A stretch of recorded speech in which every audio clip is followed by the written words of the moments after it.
What's happening, collective? Welcome back. This is the Oracle's desk. I am the Oracle. I've had two very strange readings. We're going to go for one that'll hopefully be a lot nicer. I'm going to do a nice tree reading, see what flowers are growing around and what trees we're sitting under. If that kind of tarot reading sounds interesting to you, grab your favorite tasty beverage, tell everyone to piss off, nice quiet in the house, and grab a tissue because I'm still a little sick. I always get ill after I have a big project end, and I just finished my musical, Duets at the Corner Pub. The Judas Tree. Oh, God. Here I thought we were going to have a nice tarot read, collective. No. Let's get the booklet. And let's see what Judas is up to. I've got a guess. What number is this? 18?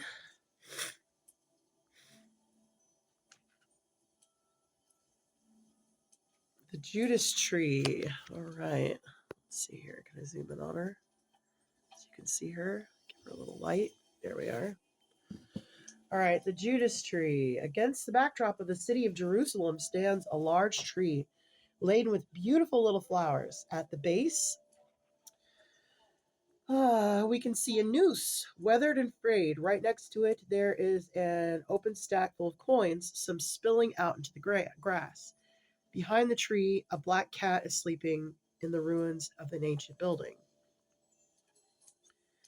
The Judas tree is a plant from the Fabaceae family with lovely edible violet flowers, often used in soups. Oh, that sounds nice. It grows slowly. Okay. The tree is used in an ornamental planting along streets because it's resistant to pollution. Oh. According to medieval legend, after having betrayed Christ and overcome with regret, Judas hung himself from the branch of a tree of this type. To call someone a Judas is to call them a traitor. But there is something more. A Judas also refers to someone who is full of remorse after having committed a terrible act that they consider themselves beyond forgiveness. Wow. Fuck, you guys. If you haven't watched the previous two reads, like,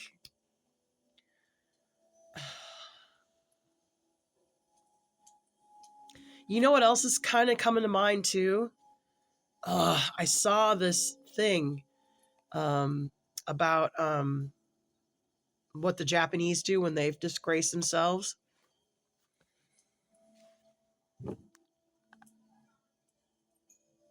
And it's stuck with me for a minute, and I haven't said anything about it. So it's funny that this is coming up. Not all. No, okay. So this is about people who feel guilty for what they've done, as you should. Let me bring this up so you can see maybe a little better. I don't know. So there's Jerusalem in the background. And then there's the noose. And there's the money. And there's the tree. Wow. Wow, collective. If you didn't see the last two readings, I don't know what to tell you, but the last reading we had like this was also all about repenting. I don't know where to go from here. I feel like the tree itself is enough confirmation. Not that I was looking for any, because I felt like we'd received enough confirmation in those previous two readings. But this is the energy at the desk, collective, so we're going to read it. 404. As I say that, I'm starting to run down, so we're not going to be here much longer. Give it to me. Oh. Gladolias. Strength of character, moral integrity, crocus, cheerfulness. One more, please.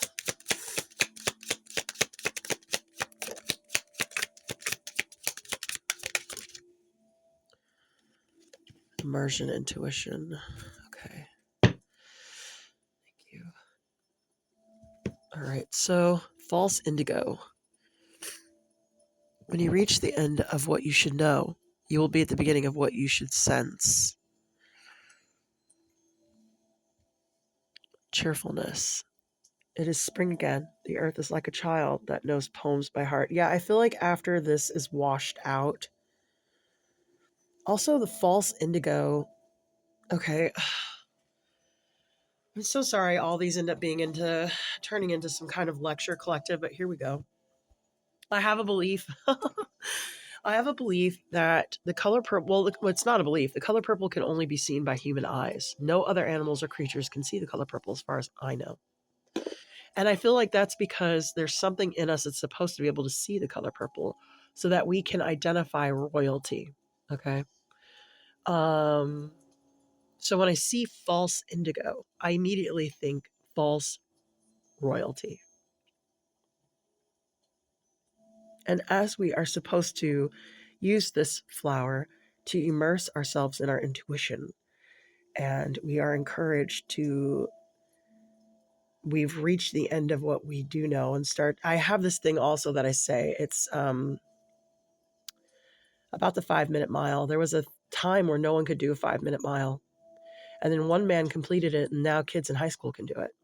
And it was just that somebody needed to see it done in order for them to be able to do it.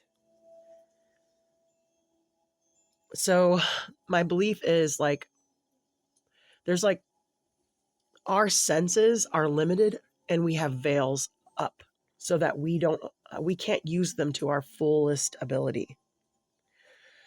And I'm believing that there's something about changing or turning something that is mental into something that's physical. So something that we can comprehend, but we can't do. Okay. Like the 5-minute mile. Hit subscribe. So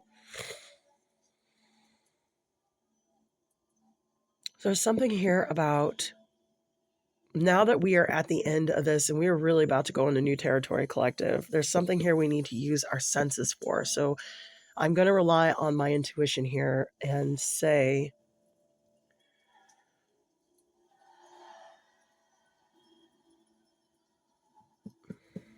the cheerfulness is throwing me off. I'm not going to lie, but spring is coming again. So here we go. We've got the strength of character and moral integrity, which we all know Judas did not have. Brutus didn't have it either. And they felt guilty afterwards. After the things they did, they had remorse. And then what is it called? Hariyaki or harikari? I don't know how to say it. The Japanese falling on one's katana when one has dishonored their nation or their house or whatever it is. And then what Judas did. I'm not suggesting that that is what you should do. I think you should face justice. If you've done something wrong, I think that kind of thing is the cowardly way out. But there's something about that here because it's at my table. So I'm going to go along with it, even though I don't agree personally. I believe if you self-delete, you will repeat. Okay? So you can't get out of it. Whatever you've done, you can't get out of it. You can't hide. You're only putting it off for the next realm, and you won't understand why all this is happening to you. Well, because you did all this shit in another lifetime. That's how I feel, collective. Hit subscribe.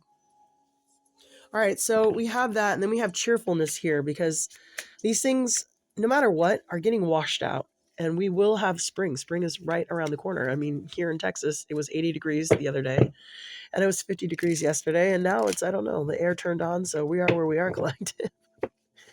The divine collective, we are where we are. Let's see here.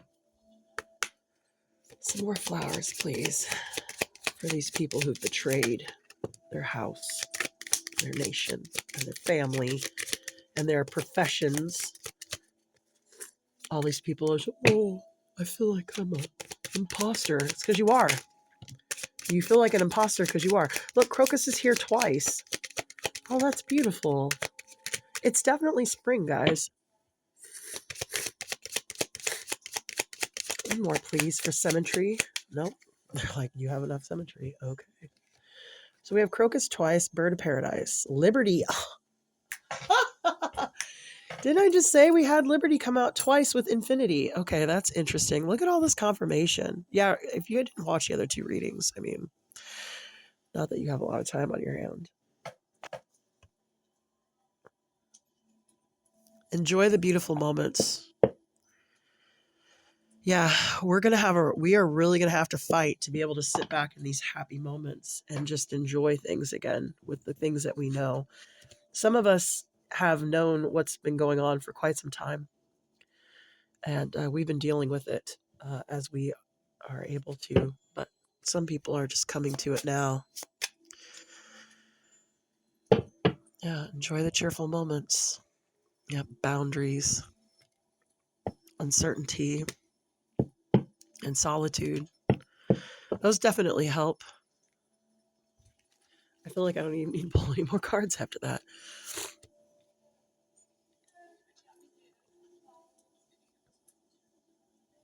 Okay, so we have a lot of lovely flowers growing under this tree. Mandrake will be growing under this tree too. Hit subscribe. All right, a couple more cards. I feel like we have enough confirmation though, collective. I feel like solitude, definitely key for me. I don't know about you guys, but and then putting up boundaries, especially when you need peace and uncertainty.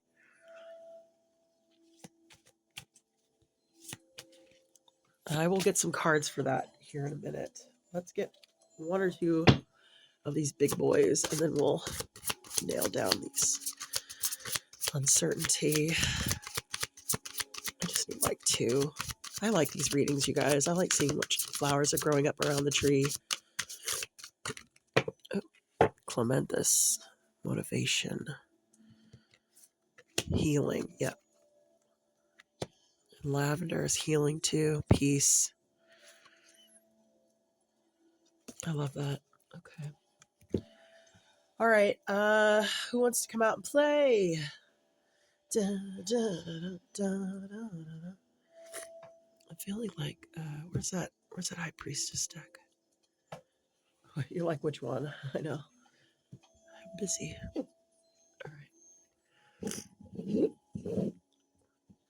Spirit, I'd like to get some communication about this uncertainty here. I mean, I feel like I know what it means, but yeah, hangman, trying to figure something out, trying to understand, trying to focus. Yeah, to use your higher intuition to push you through this this uncertainty, because we are it is uncertain, but I can certainly tell you that we're winning. House wins, collective boundaries around your house, especially your children. Like, and pay attention to them and their body language when they're around people. Okay.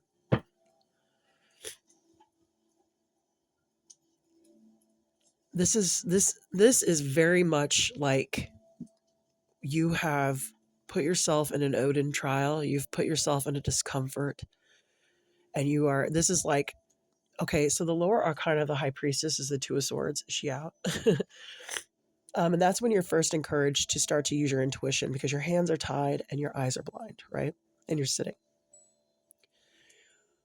The higher part of that would be the Odin trial, okay, where you've put yourself in some kind of discomfort or position of uncertainty, is its own in itself, its own trial. And you are being called upon now to use your higher intuition. Now that you've learned how to use it in the lower area, now you can use it in a higher area. That's the guide, okay? So like guides come in like this. First, you'll get a quote, okay? You'll get a couple quotes. Those are lower guides. And those quotes you will use just like to dispel some discomfort or whatever. But some quotes you will use and you will apply them when things come to you as adversaries, right? Or even good things, right? Like good things, like you'll get something you weren't expecting. You're like, oh, look, you get this ring.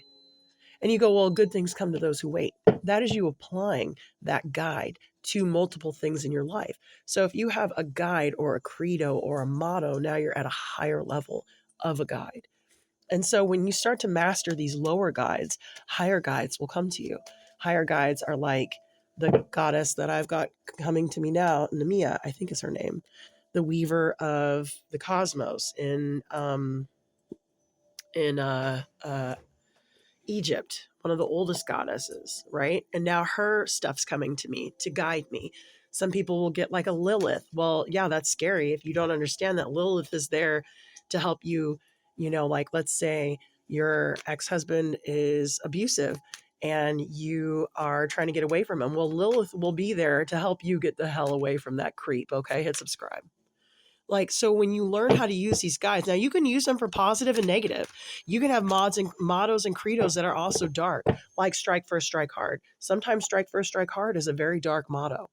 But like right now, I'm all about strike first, strike hard because I'm going up against a very tough opponent. It's all about how you apply that and how you apply this knowledge, this gift of guides. How you apply this is how your soul will be weighed, how you will be weighed, right?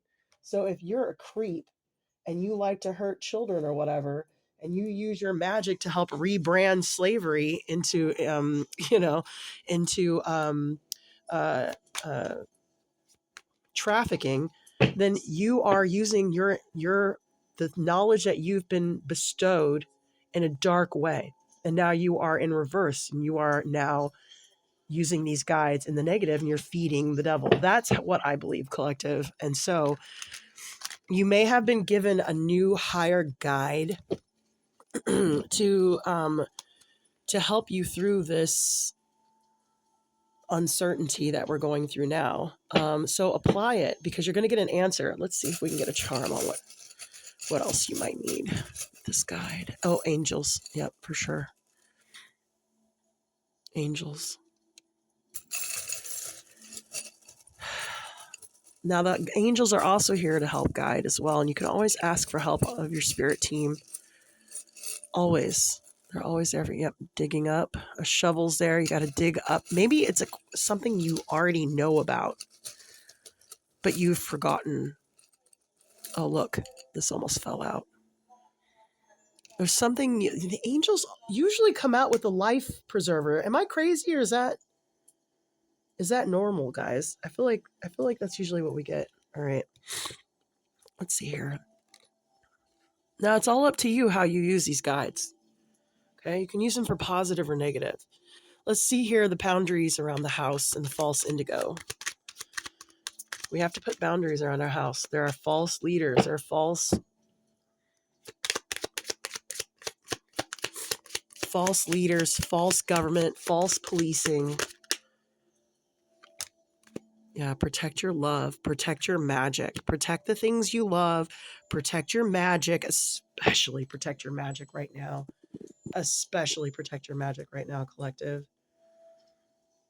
And sometimes protecting magic is knowing what the hell's going on. Let's see the solitude and motivation and joy. Who was it that said Bukowski? Isolation is the gift. Rest is just a test of endurance. I agree. Oh, look, the King of Pentacles is in solitude. Keep your money on your mind while this is dying off. Keep your mind on your money. Keep your mind on your Pentacles magic. This is the time, guys, to get... I mean, you don't want to be like, I'm going to take advantage of this, but we are going to channel into that energy. It is a part of the ecosystem. If you don't resonate and you don't stand in the place, someone else will come. And that's why we're in the situation we're in. So if you want something, say you want it and go get it in the most upright way possible so that you can hold on to it. All right, one more card for confirmation on this read. And then I'm going to go. I think there's some lovely flowers here, though. No, I don't want that one. Yeah, let's do a snake. There's snakes in the garden. Pythia. Pythia. The doves. I haven't done an animal totem reading in a while. I might do that tomorrow. We'll see how I feel. I also might not move tomorrow. Lay in bed and not move. This is the first day I don't have any crazy stuff going on. But like right before I have a bunch of crazy stuff going on, hit subscribe, collective. All right, collective, one more card here. And then we are going to see what snakes in the garden. And then we are going to go. All right. Snake guardian. The protector. The snake in the garden right now is protecting you, collective. This is the protector. the things that you know, your cunning, your intelligence, your ability to decipher the indecipherable, collective, your ability to open yourself up to new things and new ideas and new people and new situations, even to opening yourself up to the idea of, I need to work on this. I'm not that good. I'm not where I want to be yet. Your cunning, what you know, and your ability to face yourself is going to be what gets us through all this. A lovely snake guardian. I don't know. I want more on that. It's not a strange guardian, but it's very cool. One card. Snake guardian. I'm going to do Le Mans too so that it goes fast. I don't want French grandma. Snake guardian. You are the golden egg collective. You're the golden goose collective. The snake guardians are released into the garden to protect your golden eggs. As you are the golden goose collective. Look at this magic. Isn't that amazing? They're even coiled in the same way. This is a high guardian. This is a very important guardian. This is a card that I had on my altar for like 3 years, waiting for my other Orphic egg to hatch. I know, it's a long story. Hit subscribe. What a beautiful reading here. All right, I'm going to leave it there. I love you. I'm with you. Okay? I'm with you. We're in this together. We're going to rebuild. Remember, it's the end of them, not the end of us.